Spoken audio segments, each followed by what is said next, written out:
Habibi, come to Dubai, the safest city on earth.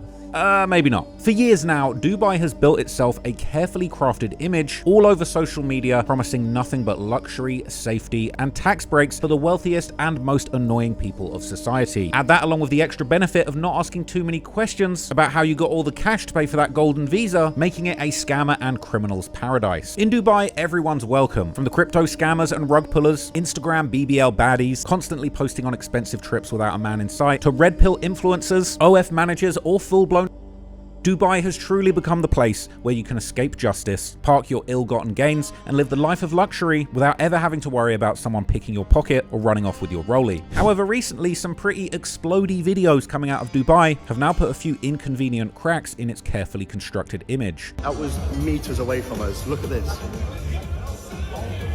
That is the Fairmont Hotel in Dubai. Oh my god. Oh my god.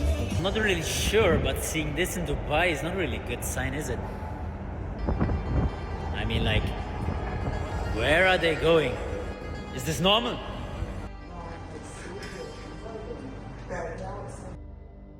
Oh my god, oh my god, oh my god, oh my god.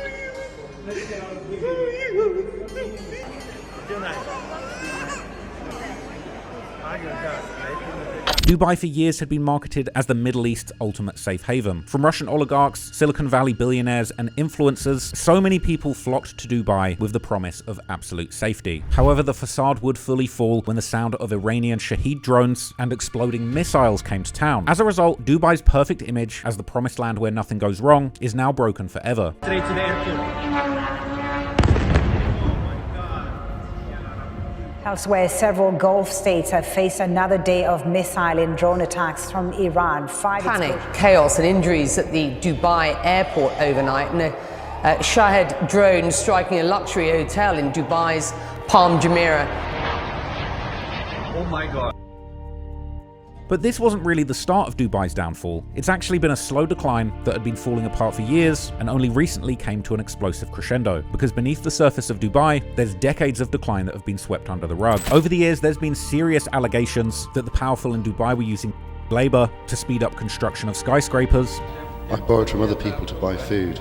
It's been 5 months, he has not paid me at all. Rumors of workers being flown out and nearly killed by the rich and powerful there. It was Maria. She was alive, but she was in terrible shape, brutally battered, with injuries. And even allegations that members of the royal family were having their own relatives overseas. So I'm in a villa, I'm a hostage, and this villa has been converted into a jail. All the windows are barred shut, I can't open any window. For 3 years, the world has heard nothing from Princess Latifah. But while all the rich and powerful in Dubai have ignored these issues for years, I mean, they have to, ain't no such thing as free speech over there. For a lot of people, the final straw was being woken up by missiles literally destroying their city and being thrown in prison for even daring to talk about it. Anyone photographing or filming the incidents could be arrested. Just like the 60 people who, according to France television sources, are currently in police custody in Dubai. You see, a lot of these influencers didn't read the fine print when they decided to move to a tax-free, free speech-free, authoritarian state. And I can't help but bask in a delicious irony that for many of the influencers that moved to Dubai, the most viral thing that's ever happened to them, they can't post or they'll be thrown in jail. In fact, for a lot of the influencers remaining in Dubai, they would be quite happy to lie about how bad things were really getting there in the hopes that they would be rewarded by their sheikh daddies. A lot of people think I'm paid by the Dubai government to say nice things. And that's not the case. I believe it's safe and I have faith in the leadership. This morning I come to my $35 million penthouse and I have a present waiting for me. Dear Mr. Tate, on behalf of Dubai Customs, we welcome you to your home away from home. But it's ultimately impossible to cover up just how much of a nightmare living in Dubai has truly become. Because if it's not the missiles blowing you out of bed in the morning, then it's the cloud-seeded floods sending your Ferrari floating down the marina. So today, we're going to pick apart the fake glitz and glamour of this futuristic dystopia and uncover the dark, true story of how Dubai sold itself to the world in one big lie. Content warning. This video is about a sensitive topic involving violence assault and loss of life. We've removed any graphic or descriptive content to comply with YouTube's guidelines. The aim of this video is to provide informative, factual journalism on tragic events in the public interest that does not dismiss its seriousness. All clips shown are under the doctrine of fair use for news reporting and analysis, and some points made in this video are simply opinions and theories. I'm not responsible for third-party information, and this video is being made purely for artistic, educational, documentary, and scientific purposes. If you want to watch my videos uncut and extended, go to patreon.com/traplawross, where you can get those for just $2. Also, you can now watch my new drops on Spotify, so go search me there. Here's the video. If you thought there were really no crimes in Dubai, you would be dead wrong. In November 2025, investigators stepped into the desert and uncovered a crime scene buried beneath the sand. Hidden beneath the dunes were the remains of a man and a woman. Their bodies had poured into concrete and sealed inside heli polyethylene bags. This discovery ended a weeks-long international search for two of Dubai's most visible crypto elites. Earlier that year, Roman Novak and his partner Anna had been living the Dubai dream that millions of people on social media could only dream of. Supercars, luxurious travel locations, and a digital fortune potentially worth hundreds of millions of dollars. It was a dream life for many people, but behind the filtered photos and Instagram flexing, long before he had fled to Dubai, Novak's empire had been built on a $500 million cryptocurrency scam that had apparently stolen hundreds of millions from some of the world's most dangerous investors. And somewhere along the way, some very dangerous people decided that they wanted their money back. On October the 2nd, 2025, Novak and Anna were driven to a remote lakeside meeting point in Hatta, a mountainous region on the edge of Dubai. They believed that they were meeting investors, but once they stepped into another car, they would vanish. Shortly afterward, Novak sent a desperate message to his contacts, claiming that he was stranded in the mountains near the border and urgently needed $200,000, with that being the last anyone would ever hear from him. In the days that followed, the couple's phones left behind ghost trails of signals moving through Oman and even appearing as far away as South Africa before going completely dark. But behind that digital smokescreen, investigators would eventually reconstruct a scene of cold-blooded brutality. Apparently, inside a rented villa, in a plan masterminded by a former Russian homicide detective, there would be a hit squad that included at least 2 combat veterans of the Russia-Ukraine war that had converted their luxury property into a makeshift chamber. Investigators were saying the kidnappers were using knives to the couple, forcing them to watch each other suffer in a desperate attempt to unlock Novak's encrypted crypto wallets. When the killers realized the digital vaults were emptied, they straight up murdered the couple, going on to their bodies into heavy polyethylene bags and poured industrial solvents over the remains to accelerate decomposition and destroy DNA evidence. Ultimately, the arrest of 7 suspects in Russia would expose a secret world of violence lurking beneath the surface of Dubai's luxury image.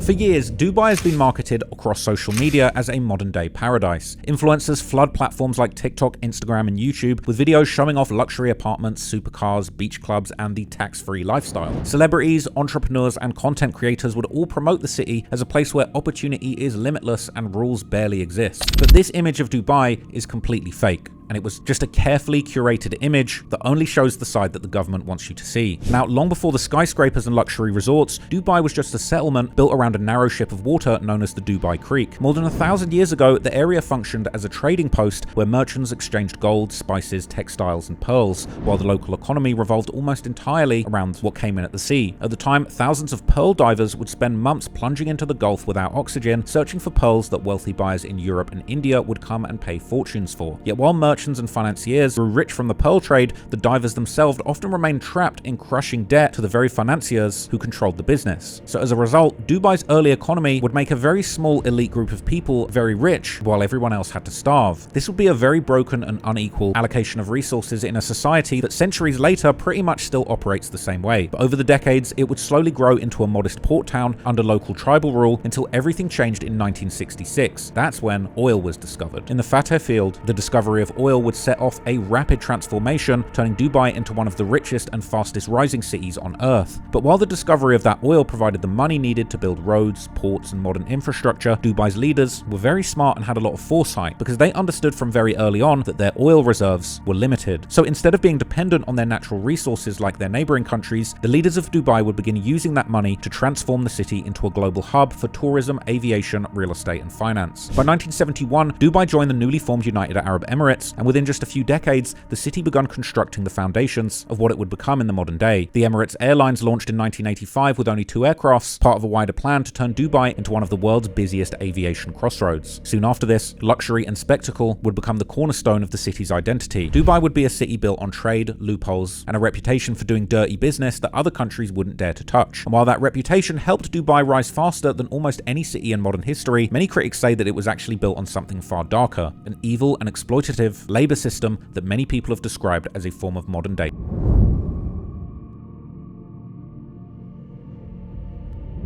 Dubai built its reputation on one simple idea: if you build something big enough, the world will notice. And for decades, that strategy worked. Skyscrapers rose from the desert, artificial islands appeared in the Persian Gulf, and luxury resorts and shopping malls transformed a quiet trading port into one of the most recognizable cities on earth. Dubai.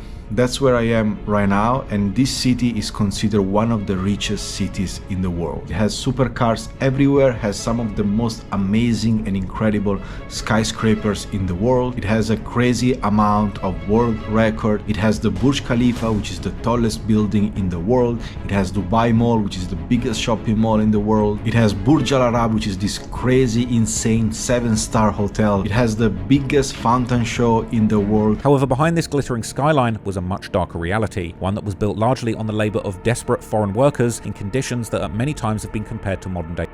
Today, foreign labor makes up roughly 90% of the workforce in the United Arab Emirates, with many of those people arriving from countries like India, Pakistan, Bangladesh, Nepal, and the Philippines, all in search of better wages and economic opportunities. But the problems often begin long before the workers even arrive, because crooked recruitment agencies in poorer countries would frequently finesse workers by charging massive placement fees for the chance to even work in Dubai. This forces many migrants to actually take out loans with huge interest rates as high as 50%, or even being forced to sell family assets simply to get the chance to work abroad in Dubai. This would then create a debt that pretty much creates a system designed to control labor and enabling exploitation, with this impossible to pay down debt basically leading workers to end up doing hours unpaid, having their contracts violated, and doing insane stretches of work without any overtime. The workers are often recruited with the promises of high wages and stable employment, but once they arrive, the reality looks very different. They're effectively trapped under the so-called kafala sponsorship system. The kafala system is a system that allows foreign workers to be brought into various Middle Eastern countries under employee sponsorship deals. On the surface, it doesn't come across as a bad deal. Workers are entitled to travel expenses, living accommodation, food, and a wage, and they can send this back home to their families. Sadly, the reality is often very different. Once the workers arrive, they basically become the property of their sponsor. Not only do they have to hand over documents such as their passport, they have almost no choice but to endure any working conditions that they are subjected to. This is largely because under the terms of their contract, they are not allowed to seek alternative employment without the permission of their sponsor, and as you can guess, that permission is rarely granted. Furthermore, due to the deep racial divides that exist in many Middle Eastern countries, workers from outside are often relegated to low-paid, low-skilled jobs regardless of their education. As they are not protected by workers' rights in these countries, these individuals have little choice but to remain working in poor conditions. This is partly due to fear of arrest and deportation, and partly because they're not allowed to leave the country without the permission of their sponsor. Many of these workers are housed in crowded labor camps on the outskirts of the city, far away and hidden from the luxury areas that tourists tend to be in. At the same time, many laborers endure long shifts in extreme desert heat with minimal safety protections. For some workers, the psychological toll becomes overwhelming, to the point where for many,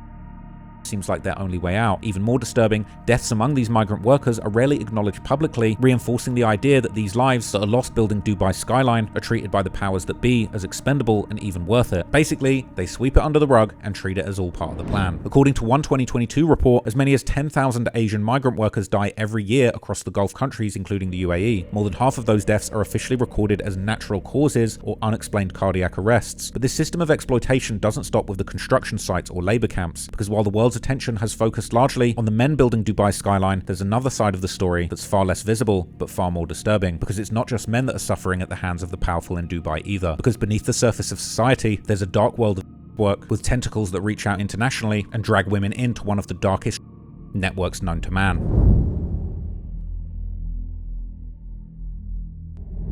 Now, you might have heard the term Dubai Porta Potty before. It's a bizarre urban legend that has spread across social media over the years. Okay, it's recently come to light that people are going to Dubai, people are going to Dubai to go and get human on their mouth, on their face for money. So we making money. I'm talking about Since when? I'm telling you, give me a year out there, we gonna have lambs and everything. So we went from ordering the chocolate to being able to get the chocolate home. The Dubai, exactly. That's all you got. 100,000 a month, and all we gotta do is let this guy like on us like twice a week. We ain't going to Dubai. We ain't going to Dubai. The viral hashtag was linked to parodies of influencers who were allegedly funding their luxury lifestyles by flying to Dubai and fulfilling the most degrading requests from the wealthy elites there. Do you know what? You may have heard of that disturbing video or seen the hashtag Dubai Porta Potty. 450 million views. Shock stories about influencers in Dubai. Women let rich men in their mouths. A lot of people thought that this was just some kind of online joke or a way of trolling BBL bandits on Instagram, but eventually a BBC Africa Eye investigation would suggest that some of those rumors were not only true, but tied to something much darker. Identified as the mastermind at the center of this operation was a man named Charles Abbey Mwesigwa, a former London bus driver turned alleged. The women that were entering this network were trying to escape international poverty. Lured in by false promises, many of these women had arrived in Dubai believing that they had secured legitimate jobs in supermarkets, hotels, or restaurants. But instead of employment, they were funneled into crowded apartments where they were immediately hit with massive debts for travel, visas, and housing. Within this shadow economy, that's where the Porta Potty rumors took a terrifying turn from viral meme to a shocking reality, as survivors like Lexi would describe clients who had explicitly sought to black female workers. Specifically, she would recall offers of over $4,000 to be with an additional $1,300 bonus for camera. Reflecting on the horror, Lexi noted that every time she said no, it seemed to make the clients more interested because they wanted to see her cry and scream. So the rumored Dubai Porta Potty turned out to be a real thing going on, because some women who would into this system sadly wouldn't escape alive. In 2021, a Ugandan woman named Kayla Karungi fell to her death from a Dubai high-rise. Following a similar pattern a year later, 24-year-old Monique Karungi, a social media personality known as Mona Kiz, died in the exact same way. Tragically, Monique had told her family she was traveling for a supermarket job, but instead, she became just one of many unlucky women who fell victim to the Dubai scam and lost her life. Despite the suspicious circumstances surrounding these incidents, Dubai authorities ruled that both deaths were even though journalists found that requests for police files went unanswered. Furthermore, when Lexi tried to report her, she said that officers simply hung up on her, telling her that Africans cause problems for each other. Ultimately, Monique's body was never even returned to her family, and she likely today lies in an unmarked grave in a section of the Dubai cemetery marked chillingly as the unknown. So beneath the surface and behind the glittering skyline, Dubai is truly a country where the elites see their workers and their lives as completely disposable. Whether they're working in construction or the trade, it's simply nothing to those at the top to see a worker die and replace them immediately. But it's not just the poor women looking to escape poverty who end up becoming victims of the depraved elites in Dubai. In fact, the promises of wealth and luxury have unfortunately convinced rich and famous female influencers to fall into the same trap looking for an easy payday. In mid-February 2025, Maria Kovalchuk, a 20-year-old Ukrainian OF model and content creator, would arrive in Dubai for what appeared to be a modeling opportunity. And during her first weeks in the city, Maria documented what looked like a luxurious trip. However, that trip would take a dark turn on March the 9th, when Maria told her mother that she had been invited to a party by two men claiming to represent a modeling agency. Then, 2 days later, Maria missed her scheduled flight from Dubai to Thailand, leading her mother and concerned friends to contact Dubai authorities. And as the days passed with no contact, concern quickly turned into panic. After more than a week of silence, the search came to a horrific end when Maria was found abandoned on a Dubai road sign with a broken spine and multiple broken limbs, as well as head trauma that was so severe that she couldn't even talk anymore. She would also have a deep scar on her head, indicating that her attackers actually tried to from her scalp, along with an unverified report from an anonymous source that claimed that her mouth had been covered in what the source described as Dubai chocolate, and to make matters even more dark, apparently some of her own teeth in her purse. While the doctors were able to perform a miracle, doing multiple surgeries and saving her life, reports were already linking her case to a ring associated with the notorious Dubai Porta Potty scene, specifically that she had apparently attended a party with unknown sheiks, where women are paid up to $100,000 to fulfill the wealthy men that sometimes included. Let's talk about this Dubai Porta Potty. It's called portable potty, like a human potty, a human toilet. So we got this Erica lady. She was offered $50K, 1 week in Dubai, every day. Let me see. Read it. You want to read it? Sure. What year it's? 2014, 2015? Okay. It's nice, but I have car already. Better give me 50,000. Okay, girl, live your life. I can give you 50, but you must also make my camel happy. Camel, she says. Maria's relatives feared that she'd been held captive and repeatedly before being dumped on the roadside. But in Dubai, authorities eventually offered a very different explanation. According to their investigation, Maria had entered a restricted construction site alone and then fallen from a significant height, a version of the story that her family strongly rejected, while a neurosurgeon concluded that her injuries were indeed consistent with a violent combined with either being of a moving car. Then, almost 2 months later, in May 2025, an anonymous source close to Maria would insist that Maria had been targeted by unidentified Russians in the UAE and not local citizens, while condemning what they described as false reporting about the case, something that Dubai officials would obviously never admit. But a month later, the wheelchair-bound 20-year-old said that she would never return to Dubai, and even claimed that Dubai officials refused to let her leave the country following her. Я больше не хотела бы там оказаться. Было оттуда очень сложно выбраться, и нет никакого желания оказаться там снова. Нас не выпускала полиция, у меня забрали паспорт, и все это время мы были в больнице. However, Maria specifically refuted claims that UAE nationals were involved in the crime. But interestingly, she would also reveal that her costly medical treatment, which was reportedly worth somewhere in the millions, was all covered for some reason by the Dubai police. In exchange for this, she was apparently asked not to say anything that would cast the Dubai authorities in a negative light. This would fuel online speculation that the event was being completely covered up to protect Dubai's reputation and the most powerful people at the top. Meanwhile, a blogger named Tatiana Moshagova conducted her own investigations and identified the person responsible to actually be the member of a wealthy local Arab family, even going as far as to implicate several members of Maria's own entourage and a person known only as Rashid. As of 2026, the Ukrainian model is still recovering, but her mother has revealed that she received a disappointing message on her phone after Maria's first interview, reading, "We'll find you, even in Norway." However, so far no one has been charged, and according to Dubai authorities, the case is now closed. Sure, but cases like these raise another question, because if this is how women from poor and middle classes can end up being in Dubai, then what's really happening behind closed doors at the very top of the hierarchy? Because it seems like the same patterns of control and don't disappear as you move up the ladder, and within Dubai's ultimate upper class, where power, image and control are everything, there have apparently long been signs that not everyone at the very top of the pyramid is living such a luxurious lifestyle as the world might think.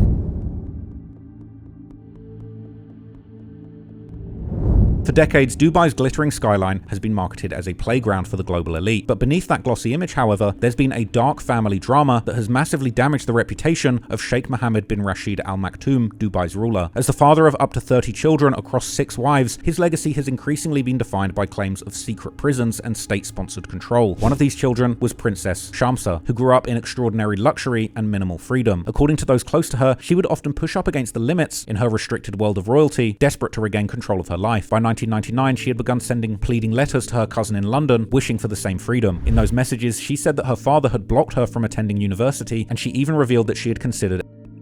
Then, 10 months later, the 18-year-old princess finally made her move during the family's annual summer trip to the United Kingdom. In mid-July 2000, she would slip through a gate at her father's $130 million Surrey estate, vanishing into the countryside. And for nearly 2 months, she managed to evade elite private security teams while hiding in England. But her brief taste of freedom would ultimately end on August the 19th, when she was snatched off the streets of Cambridge. According to reports, 4 armed men would bundle her into a car just moments after she walked out of a local bar. Following the abduction, she was then allegedly and flown back to Dubai on a private jet, and she would never be seen in public again. Meanwhile, Cambridgeshire police would attempt to investigate but their efforts were repeatedly blocked by diplomatic pressure and government stonewalling. The mystery would resurface almost 18 years later in 2018, when Shamsa's younger sister, Princess Latifa, would launch her own daring rebellion against her father. Before she escaped, Latifa recorded an insurance video that supported the details of Shamsa's earlier abduction. In 2000, my sister Shamsa, while she was on holiday in England, she was 18 years old, going on 19. While she escaped because she didn't have much freedom in Dubai. She didn't have freedom to do the things that, anybody in a civilized world would take for granted, like driving a car or traveling or, just making choices for your own future. In that recording, she described how her sister had been tracked through a friend that she had been calling. What my father has done is he went to Layla's house and he tried to bribe her with a Rolex, and he said, we need to tap your phone to track Shamsa to see where she is. My phone is bugged. They're trying to find you, be careful. And Shamsa told me that, and I told her, stop calling Layla. I think she was very lonely in the UK by herself. She had nobody else to talk to, so she talked to us and she kept talking to Layla. And she was then seized by armed men, allegedly acting under the Sheikh's direct orders. After 2 months, they found her. basically she was on the streets, and a bunch of guys in a car just drove up. They found her, they grabbed her, kicking and screaming, threw her in the car. And she was driven somewhere by helicopter. She was driven to a helicopter somehow, ended up in France, and from France she came to Dubai. She was drugged on the plane. Beyond that, she also described her own first escape attempt in 2002, which ended with her being taken into custody and tortured. In 2002 I escaped. And they caught me at the border. And yeah, like I was very, very naive. I thought you could just go. I thought you can just, there's like a border and then there's like sand or what. I didn't realize what the border looks like. I've never been to a border in my life. I didn't know anything. So yeah, they caught me at the border basically, and then they found out who I was. They brought me back to Dubai, and my father's right-hand man put me in prison under my father's orders, and then all his CID guys, they put me in prison and they tortured me. After that failed escape, she said she was subjected to repeated abuse. And then the next times I was tortured, it was for 5 hours. They told me that your father told us to beat you until we kill you. That's his orders, your father's orders. Your father, the ruler of Dubai, that's what he said. She would spend over a year sleeping on blood-stained sheets in the same clothes that she had escaped in 13 months earlier, and then after being released in 2003, she made the mistake of asking about her sister Shamsa's whereabouts and was promptly tranquilized and locked away for another 2 years. By the summer of 2017, she realized that she could never truly help her sister while she stayed in Dubai, and she would also claim that nurses and psychiatrists kept her sister Shamsa heavily sedated at all times. She can't do anything, you know, she's right now she has a psychiatrist with her, and she's surrounded by nurses. They're in her room when she sleeps. They take notes of when she wakes up, when she sleeps, when she eats, what she says, the conversation she says. They watch her take her pills. They make sure that she takes all of her pills. These drugs to control her mind. I don't know what they are. So in February 2018, Princess Latifah made another attempt to flee, this time by escaping from her mother's mansion and racing towards the border of Oman. From there, she traveled by car to Muscat before boarding a yacht bound for India. However, about a week later, and roughly 30 miles from the Indian coast, that boat was boarded by Indian commandos. During the raid, Latifah reportedly shouted, "Shoot me here, don't send me home," as she was dragged away. Importantly, it was later revealed that even the FBI had actually helped the ruler of Dubai locate the yacht and coordinate the kidnapping. And apparently, according to inside sources, they were misled into believing that they were rescuing the princess from another kidnapping. Later on, the Crown Prince would publicly claim the abduction was actually a rescue mission and said that Latifah had been tricked into escaping. Her father has a very different view. He says Latifah was tricked into escaping by criminals who wanted money, and that returning her to Dubai was a rescue mission. Pictures were released 9 months after the escape, showing the princess with former UN Human Rights Chief Mary Robinson, who says she was duped into taking part in the photos. The Sheikh says the princess is safe and well, and that they want to maintain her privacy. But while Latifah's insurance video was released right after her capture, concern would spread across the world, but no one would be more concerned than the royal family. Princess Haya, Sheikh Mohammed's second official wife, had started to ask questions about the fate of her stepdaughters Latifah and Shamsa. According to later court filings, that concern would lead to a campaign of intimidation, including multiple occasions where she found guns placed on her bed with the safety off. Fearing for her life, in April 2019, Princess Haya fled Dubai with her 2 children and left the country with about $42 million. Just 1 month after Haya had fled Dubai, Sheikh Mohammed demanded the return of his children, but the case soon turned against him as investigators revealed that Sheikh Mohammed had actually used Israeli Pegasus spyware to hack the phones of Haya, her security team, and her lawyers. By the end of 2021, the court would actually order the ruler of Dubai to pay a $734 million divorce settlement in the largest financial award the UK divorce courts had ever seen. In addition to this, it was also ruled that he could not contact their 2 children. However, despite the legal victory and a UK court ruling that Sheikh Mohammed had orchestrated the kidnappings of his 2 daughters, their fate would go unknown. That same year, Princess Latifah released a secret video saying that she was being held hostage. So I'm in a villa. I'm a hostage, and this villa has been converted into a jail. All the windows are barred shut. I can't open any window. For 3 years, the world has heard nothing from Princess Latifah, the missing daughter of one of the world's richest men, Dubai's billionaire ruler, Mohammed bin Rashid Al Maktoum. Later, a letter Latifa had written in 2019 reached the UK police, urging them to reopen the investigation into Shamsa's abduction. Then, in 2023, an unverified local media account claiming to belong to Princess Latifa posted a photo and statement claiming that she was free and living independently. Meanwhile, in stark contrast, Princess Shamsa has not been seen in public for more than 25 years. But these stories don't just expose something rotten about the life inside the Dubai royal family, they reveal something much deeper about how Dubai functions as a whole, because right at its core, the city has always been built on a fake image, carefully controlled narratives, selectively choosing what the world sees, being something very different from the dark reality going on behind the scenes. And one of the biggest examples of false promises in Dubai is perhaps the very thing that made it famous. The multi-billion-dollar projects like the super tall skyscrapers, artificial islands, and huge developments that promised to completely change the world, but in a lot of cases never quite lived up to what was promised.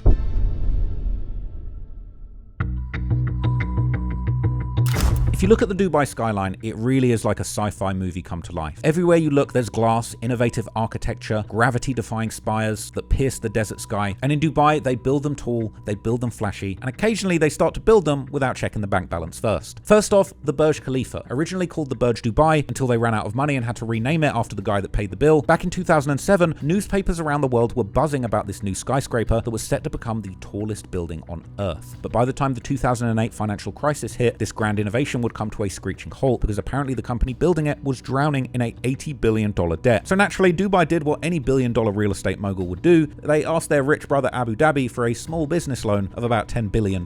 Now, the ruler of Abu Dhabi would agree to this on the condition that they would rename the tallest building in the world after him. Honestly, it was a bold move and it paid off. So they would only spend about $1.5 billion building the tower, and they even added another 100 meters at the top just to flex on their haters. But realistically, a lot of that bailout probably went towards rebranding the building, because suddenly every sign, poster, brochure, pamphlet, airport banner, tourist map, and souvenir mug had to be replaced overnight. Anyway, when they finally opened in 2010, the Burj Khalifa was a massive victory. It had 1,000 condos, it rose up more than 2,700 feet above the desert, and it had a grand observatory where you can literally see the curvature of the Earth. But there ended up being a slight problem, because the builders were apparently so focused on reaching the clouds that they forgot to think about where they were going to store all that Dubai chocolate. So essentially, this building was so big that the local sewage infrastructure was completely overwhelmed by the sheer volume of elite dookie produced by 163 floors of luxury living. So with no sewage infrastructure in sight, they would literally have to bust that shit out. So every single day, a literal parade of orange tanker trucks lined up outside the tower, hauling away a 24/7 convoy of turd from some of the world's most wealthy people. Now, unfortunately, some of the people filming this glorious convoy actually ended up getting arrested and thrown in jail for the grave offense of calling them what they are.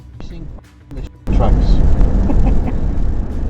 Well, here's all the poop trucks all lined up. How much, Mark? 10,000 gallons each. The lineup starts here, goes around the corner. That's a lot of curry, baby. That's a lot of poop, baby. It's a lot of poop curry. Should we go down? Oh, absolutely. As long as we can turn around. Yeah, we'll turn around a couple of miles. Jesus H. Christ, how much is there in Dubai?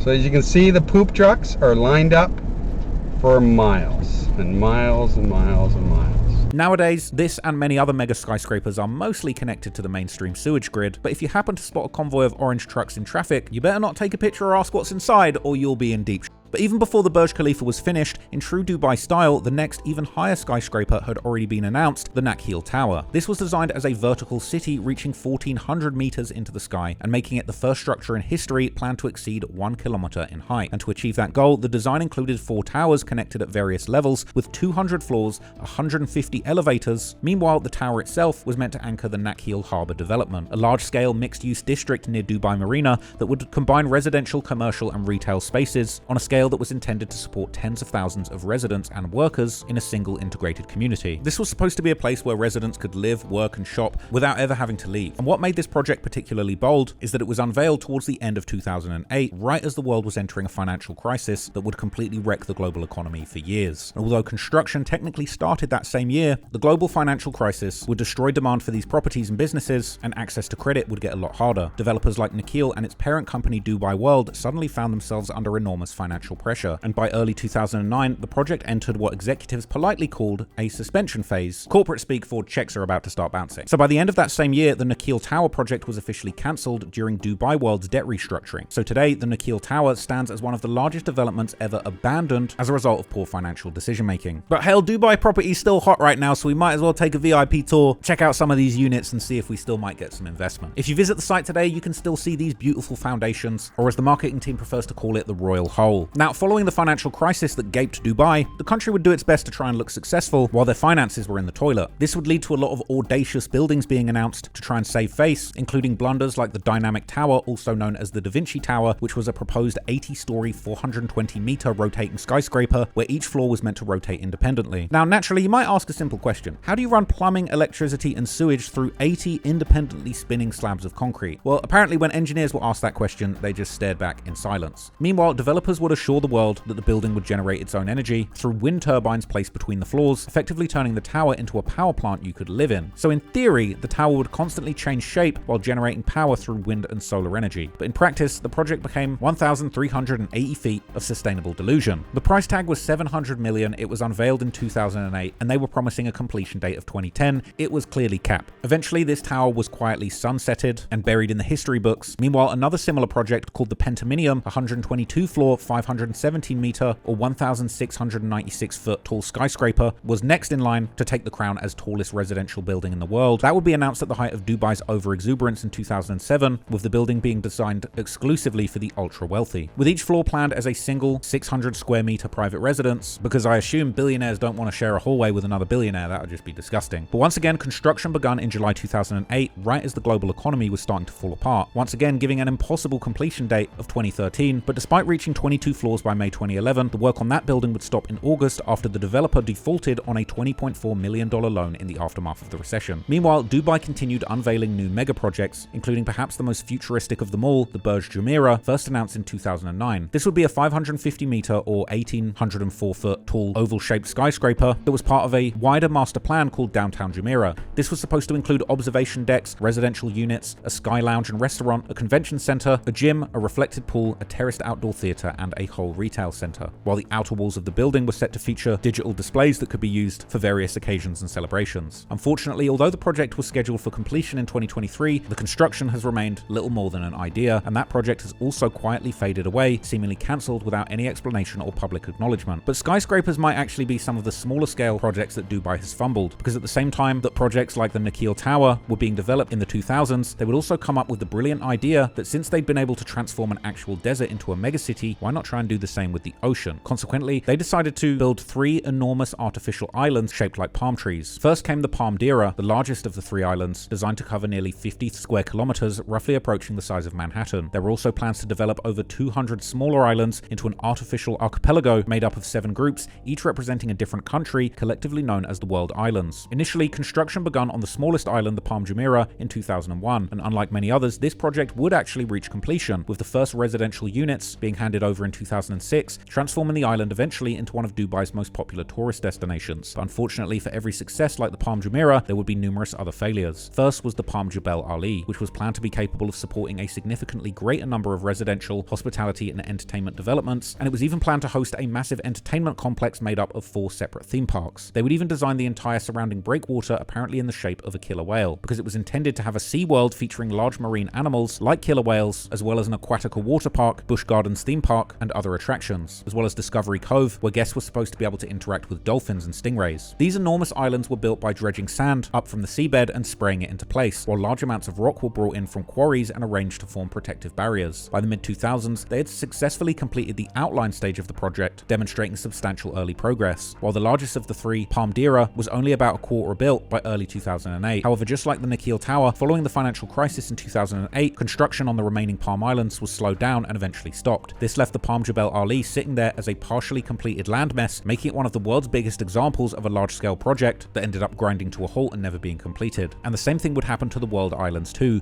which were left mostly undeveloped years later. In 2022, plans were made to relaunch the construction of Palm Islands, but still, it would apparently take decades for them to be completed, if they ever will be. And the problem is, some institutions like NASA have suggested that the one fully finished project, Palm Jumeirah, may actually be slowly sinking back into the sea today. Anyway, the World Islands have apparently shown some recent signs of revival due to some high-value investors still being willing to buy into the dream. Overall, these projects only do more to reveal the cracks beneath the surface of Dubai, ironic given that building innovative skyscrapers is pretty much their specialty. But perhaps most damning of all is the fact that today, forget about new skyscrapers, Dubai is struggling to keep the ones that they have still standing. Because for all the billionaires, influencers, and corporations that have gone there for tax-free luxury and never-ending safety would have their reality shattered when suddenly the city where nothing goes wrong would start exploding.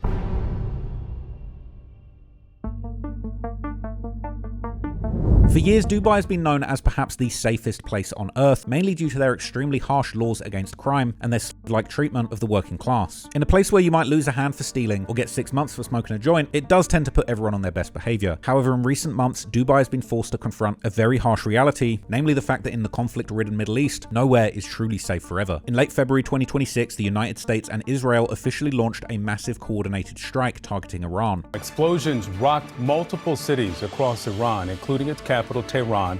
Videos from Tehran show smoke. You see it here billowing over the city.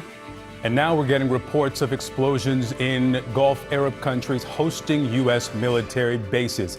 Live look now at Abu Dhabi, where explosions were reported, in addition to Bahrain and Qatar. A video now of an explosion in Bahrain. Officials say a missile hit the service center of the U.S. Navy's 5th Fleet in the country. These strikes happened barely a day after the latest round of indirect nuclear talks between Iran and the U.S. And sources tell CNN the U.S. military is planning for these attacks to last for days. Israel said the same, and both President Donald Trump and Israeli Prime Minister Benjamin Netanyahu are now calling for regime change. To the great, proud people of Iran, I say tonight that the hour of your freedom is at hand. Stay sheltered. Don't leave your home. It's very dangerous outside. Bombs will be dropping everywhere. When we are finished, take over your government. It will be yours to take. This will be probably your only chance for generations. Already on the first day of the attack, they would catch their biggest target, killing Iran's supreme leader, Ayatollah Ali Khamenei. Unsurprisingly, Iran would respond with full force, launching several strikes on American military bases, including their naval base in Bahrain and their air base in Qatar, the largest US military base in the region. But Iran's attacks wouldn't just remain confined to military bases. They would increasingly spill over into civilian locations, with strikes hitting residential buildings, hotels, airports, and major economic hubs across the Gulf region in the Middle East, particularly hitting countries allied with the United States, like Bahrain, Kuwait, and the United Arab Emirates, including Abu Dhabi and also Dubai, where numerous tourist hotspots were targeted in the days and weeks following the start of the conflict. This included the international airport that was reportedly struck by Iranian missiles and drones several times, leaving thousands of people panicking and stranded with seemingly no way out of the UAE, as their airspace would be temporarily shut down. Multiple other areas across the city would also be battered by missiles, falling debris, and drones, targeting some of the city's most famous landmarks, including the world's tallest skyscraper, the Burj Khalifa, together with several other large high-rises and skyscrapers, one of these being the Dubai International Finance Center, while one of the many luxury hotels within the massive palm-shaped island Palm Jumeirah would catch fire from the falling debris. Caught in the crossfire during Iran's offensive were of course the thousands of tourists in Dubai, many of whom began documenting their experiences on the ground on social media. Scared, I'm actually happening here. Can't everyone just chill out? Biggest concern is that people, like, I don't want anyone getting hurt, you know what I mean? Like I've been hearing loud explosions sort of like in the background all day, and it's like, like the sound, it shakes the windows. I don't know how to explain it. It's like the weirdest sound ever, and now I'm seeing them. This is not fun, guys. We're supposed to be in the safest place. Like, I love the UAE. I love being here. I feel so safe all the time, and now I can see it. Like, please just stop. And this included several high-profile celebrities and influencers. So the influencers of Dubai finally got what they were asking for, a little viral content to post. And at least for a few days, people would keep on posting. The news would report how several people in the UAE had been killed and dozens injured, and that hundreds of missiles and drones had been intercepted. Countries across the Gulf region are on high alert for further Iranian retaliatory attacks. The United Arab Emirates Ministry of Defense said in a post on X that they've intercepted hundreds of missiles and drones since yesterday. But debris from those intercepts has killed 3 people and injured nearly 60 others. The CBC's Megan Williams is in Dubai with more. What I've been seeing from this balcony is the interception. Just behind me, there's the Persian Gulf. I'm sort of near the water in Dubai. And I've seen today about 4 different interceptions, either drones or missiles that were taken down. You hear a loud boom. And then, if you look up at the sky, you see these sort of puffs of clouds. So I've seen about 4 of those today. Now, the government of the United Arab Emirates just released a statement saying that today alone they have destroyed 20 ballistic missiles and downed 8 missiles into the sea. They've destroyed 2 cruise missiles and 311 drones. Well, 21 drones hit civilian targets. Last night, we received an alert from the government saying to take shelter in safe buildings, to not go out anywhere. And shortly after that, there was the luxury hotel here hit, the Burj Al Arab, and also the Dubai airport, as well as the airport in nearby Abu Dhabi. There, 1 person was killed, 4 people were injured, and people were injured at the Dubai airport as well. That's the CBC's Megan Williams in Dubai. In fact, Iran appears to have singled out the UAE more than any other US allied nation in the region, not just because it was within reach, but because of what it represented: a global economic powerhouse driven by capitalism and aligned with America, a liberal power in the Middle East that Iran simply could not stand for. Iran's #1 target for retaliation appears to be the United Arab Emirates. More than 1,700 missiles and drones have been fired over the past 10 days. Compare that to a couple of hundred in Qatar. And this is all despite the UAE refusing to let the US use its military bases and its airspace for an attack on Iran. And Dubai is seen as an economic powerhouse, as the epicenter of globalization. Hitting here can rattle the global markets. And if Iran does see this war as an existential threat, it clearly wants the impact to be as wide as possible. And it seemed like Iran's plan would work perfectly, because in the aftermath of the strikes, Dubai's economy would take an enormous hit, as the billionaires and other elites who were once rushing to the city due to its relaxed tax laws and luxury lifestyle were now scrambling to leave. If you are calling about the crisis in the Middle East, please press 1. If not, press 2. Please do not rely on the U.S. government for assisted departure or evacuation at this time. There are currently no United States evacuation points. Please continue to check the embassy's website for updated information. What does that mean?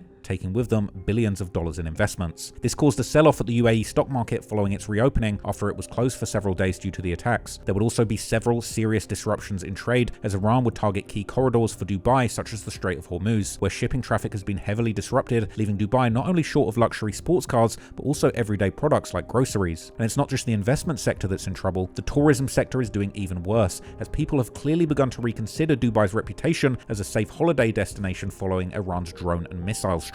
After a month of war, tourism in the United Arab Emirates has dropped sharply, and with it has come a growing concern about jobs. And Dubai is a city that eats out. It's one of the world's food capitals. But right now, even its busiest restaurants are feeling the impact of war. The chief operating officer of Tasha's Group, one of the UAE's culinary institutions, is on the front line of that. That's an emergency alert coming through for missile threats. I mean, this just sums up the reality of what you're having to... Just sums up the reality of what's happening within the country at the moment. No wonder then that following the strikes and the economic catastrophe that was seemingly lying ahead, it would seem that the UAE has begun harsh measures to protect their golden image. So in recent weeks, they've reportedly arrested over 100 people for what they claim are videos or other content labeled as misinformation about the war. The Dubai police would announce on their Twitter that sharing rumors or false information or any content that contradicts official announcements or that may cause public panic or threaten public safety, order, or health is prohibited. Dubai police is reminding the community to only rely on verified sources to help protect public safety. Authorities warn against sharing rumors, false information, or any content that contradicts official announcements or that may cause public panic. while adding that violators may face criminal penalties, including imprisonment and fines of no less than 200,000 dirhams, equaling about $50,000. Meanwhile, Dubai has also launched a calculated counteroffensive in the info war on social media, deploying glossy and often cringe-inducing marketing blitzes, attempting to defend its brand as a tourist destination, reassuring the world that it's still as safe as ever, despite, the explosions and drones falling out the sky. Potential jail time would explain why influencers in Dubai now toe the line and only post approved messages. The whitewashing of Dubai's reputation was so blatant that countless influencers were seen pretty much posting from the same script, dropping to their knees and glazing Dubai's leaders for keeping them safe. That's right, Mark. Influencers from across the UAE, but particularly in Dubai, have taken to social media to post near identical videos featuring and praising Dubai's Crown Prince. Now, these videos were shared by content creators from all over the world based in Dubai, and they shared a near identical format, soundtrack, and even the stock footage involved in the videos themselves. So let's have a little look at the videos in question. Now, they all follow the same pattern, the same template. They start with the content creator with a picture-perfect background of Dubai, featuring the caption, "You live in Dubai, aren't you scared?" Let's have a look. But then cue a cut to footage of Dubai's ruler, the Crown Prince, with the words, "No, because I know who protects us." And this was seen over and over again with that similar format. Sometimes the initial caption changed or varied, but the "I know who protects us" remained constant throughout all of these videos that I saw surging on social media. The file footage used was always images of the Emir of Dubai, the Crown Prince, or other UAE leaders. Now, one person who went really hard glazing and gobbling up the government's messaging was Andrew Tate, who had been utilising the city as his primary base and hideout for years. After hearing reports of residents fleeing the city, he would label them cowards and insist that the war was fake anyway, notably not there at the time. Now, I'm putting my money where my mouth is because I have 34 investment properties in Dubai. I have children in Dubai. I have family in Dubai. And I've not evacuated anyone.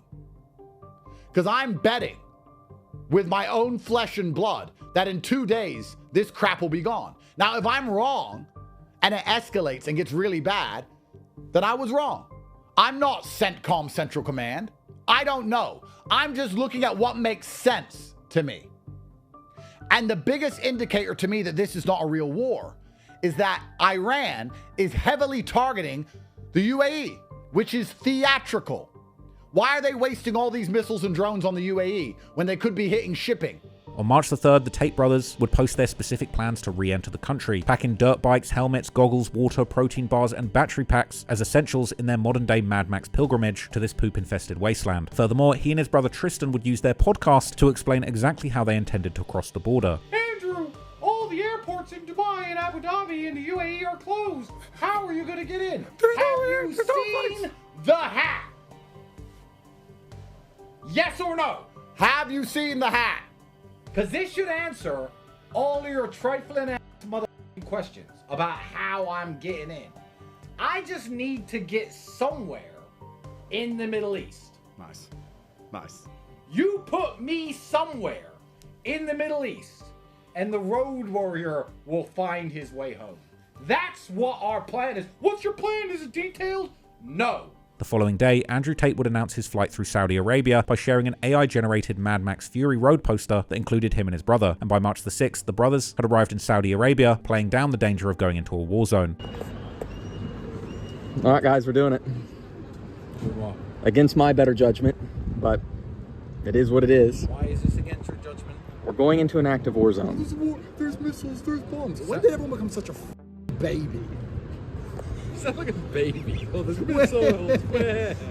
Baby. What do you think a missile could do? Kill you? Andrew Tate would also share the frantic text messages from one of his worried wives and the response saying, "Real N-words do real shit." Subsequently, they would board a bus towards the border of Saudi Arabia and the UAE, not very Mad Max, and footage would later reveal them seemingly riding in a luxury vehicle while smoking shisha. So apparently they would eventually reach the border and they would be stopped, as Andrew Tate would be detained for questioning because apparently entering the country during wartime would raise immediate red flags. So I'm eating crackers in some kind of detention center thing. Everyone had to x-ray their cases on the bus. Everyone had to get off the bus, get all their suitcases off the bus. It takes hours. X-ray everything for bombs. Everyone was getting off the bus and finding their suitcases. There was a huge line. So I just sat on the bus. Ignored the line, waited for the entire line to go down. I just sat on the bus, and because I stayed on the bus when everyone else was off the bus, they assumed I was trying to avoid this check.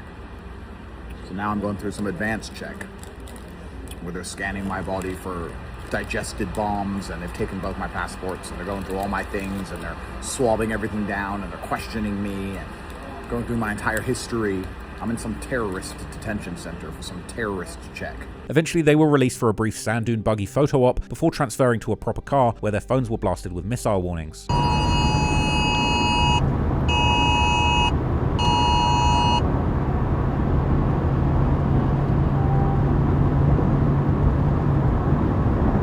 Now, rather than visiting family or families, the Tate brothers would immediately host an emergency podcast to officially announce their arrival in Dubai and mock those who had left. So as you can see, this building is an iconic building. It is known as the Tate Pagani Penthouse, one of the most famous landmarks now in the world. Unfakeable. This is not CGI. This is not a studio in Romania. Throughout this whole penthouse. Nice. Nice. Penthouse Aikido.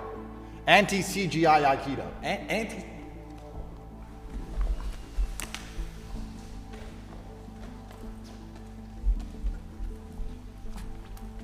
AI that if you dare. Then Tate would attack the claims that he was a paid government spokesperson, though he would immediately undermine this by showing off a lavish gift, apparently from officials in Dubai. A lot of people think I'm paid by the Dubai government to say nice things, and that's not the case. I am very impressed by the Dubai government. I love the place they've built. And this is just a very simple example of this. I came to Dubai during the war, online, publicly, and said to everybody, I believe Dubai is safe. And the reason everybody is sticking up for Dubai is because the leadership, it's the only country in the world you can name where the leaders actually care about their constituents. People who don't live here think that everybody who's defending the place is paid because they cannot fathom a government that people are loyal to, because they're being extracted from. They are farm animals on a farm being raped for taxes, and their government hates them. The people in Dubai love the leaders because the leaders who are in charge of Dubai don't take your money and they want you to be happy. He would add that he was very disappointed in people who left the city and claimed that he was there to stay. Well, we're both in Dubai, right? I came in during the missiles on purpose to prove a point, because I think that if a city or a country or a leadership is good to you, you should show respect and appreciation back. And I'm very disappointed in the people who left, to be honest. I'm very disappointed. I'm here to stay. Surprisingly though, despite his claims that he was there to stay, the Tate brothers were seen streaming in Hong Kong just 1 week later, not a drone in sight. Never been to Underbridge Spicy Crab? Hey T. Yeah. Hong Kong Aikido? Hey, you're 38, 39, I'm 37. We should really grow up.